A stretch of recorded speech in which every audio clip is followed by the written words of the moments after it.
আসসালামু আলাইকুম, আমি আব্দুল্লাহ আল খালেদ। আপনারা অনেকেই আমার কাছে জানতে চান যে ভাইয়া কিভাবে ডায়েট প্ল্যান বানাবো বা আমাকে একটা ডায়েট প্ল্যান দিন। কিন্তু ডায়েট প্ল্যান করা কিন্তু এত সহজ না, কারণ আমরা প্রতিটি মানুষই কিন্তু ইউনিক, সবার বডি টাইপ কিন্তু এক না। আমরা যখন ডায়েট প্ল্যান করতে যাই আমাদেরকে কিন্তু জানতে হবে যে আমাদের বডি টাইপ কোনগুলো। যেমন আমাদের কি জানতে হবে সবার আগে, diet according to body type. আমাদের বডি টাইপ আছে কতগুলো? আমাদের বডি টাইপ আছে একটোমর্ফ, মেসোমর্ফ, এন্ডোমর্ফ। এখন একটোমর্ফ কোনটা? একটোমর্ফ বলতে আমরা জেনারেলি যেটা বুঝি স্কিনি বডি টাইপটা। এখন এদের ক্যারেক্টারিস্টিক্স কি? এদের দেখা যায় যে শোল্ডার ন্যারো থাকে, ওয়েস্ট ন্যারো থাকে, লেগও ন্যারো থাকে। এদের আরেকটা প্রপার্টি থাকে, এদের মেটাবলিজম অনেক হাই থাকে। অর্থাৎ আপনার মেটাবলিজম যদি হাই থাকে আপনার কিন্তু ক্যালোরিও বেশি লাগবে। আমরা কিন্তু ক্যালোরি ক্যালকুলেশন নিয়ে আরেকটা ভিডিও আছে, ওটাও আমরা করে দিব। আরেকটা আছে হচ্ছে মেসোমর্ফ। মেসোমর্ফ কারা? মেসোমর্ফকে আমরা বলে থাকি যে বডি বিল্ডিং এর জন্য আদর্শ বডি টাইপ, কারণ এদের শোল্ডারটা বড় থাকে, ওয়েস্ট ন্যারো থাকে এবং লেগসও বড় থাকে। আর এন্ডোমর্ফ, এন্ডোমর্ফ কারা? এন্ডোমর্ফ হচ্ছে জেনারেলি আমরা মিন করি যারা ওয়েট গেইনটা বেশি করে।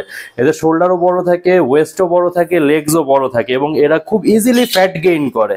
এবং আমরা যাদেরকে দেখি যে ওভার ওয়েট, ম্যাক্সিমামই কিন্তু অ্যাকচুয়ালি এন্ডো টাইপের ভিতরে পড়ে। তো আপনার বডি টাইপ কোনটি কমেন্ট করে জানিয়ে দিন। তো এখন ডায়েট প্ল্যান যখন আমরা করব, কিভাবে করব? আপনি যদি একটোমরফের হয়ে থাকেন সেক্ষেত্রে আমাদের প্রোটিন, আমাদের টোটাল যে ক্যালোরি ক্যালকুলেশনটা আছে ওটা আগে করব, করে এটা 25% আমরা প্রোটিন রাখবো এবং এর 55% রাখবো কার্বোহাইড্রেট। কার্বোহাইড্রেটটা এত বেশি কেন? কার্বোহাইড্রেটটা বেশি কারণ ওদের মেটাবলিজমটা অনেক হাই। যেহেতু মেটাবলিজম অনেক হাই, এরা অনেক ক্যালোরি বার্ন করে, সো আমরা কার্বোহাইড্রেট থেকে ক্যালোরিটা বেশি নিব এবং ফ্যাট রাখবো 20%। এরপরে আসবো মেসোমর্ফে। মেসোমর্ফ হচ্ছে বডি বিল্ডিং এর জন্য সব থেকে আদর্শ এবং অ্যাকচুয়ালি এরা ফিজিক্যালি অনেকটাই কিন্তু স্ট্রং হয়ে থাকে এবং অনেক মাস্কুলার হয়ে থাকে।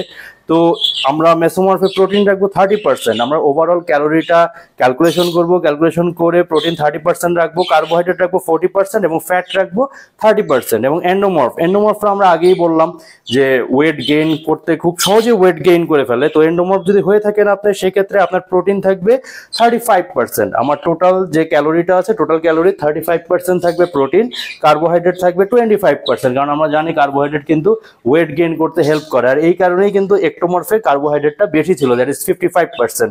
আর ফ্যাট আমরা রাখবো 30%। আমরা এন্ডোমর্ফ যদি আপনি হয়ে থাকেন, আপনি একটা জিনিস মনে রাখবেন যে আপনি কার্বোহাইড্রেটটা কিন্তু কন্ট্রোল করতে হবে, এটা যে সোর্সই হোক না কেন। আর আমরা সবসময় ট্রাই করব যে কার্বোহাইড্রেট সোর্সটা যাতে স্লো ডাইজেস্টিভ হয়ে থাকে। আমরা ডাইজেস্টিভ সিস্টেম যেটা জিআই নিয়ে আমরা পরে একটি ভিডিও করব। তো আমরা আপাতত ডায়েট এবং বডি টাইপ নিয়ে একটু সংক্ষিপ্ত আলোচনা করলাম। ইনশাল্লাহ এ ব্যাপারে বিস্তারিতভাবে পরে আরো একটি ভিডিও বানাবো। Thank you.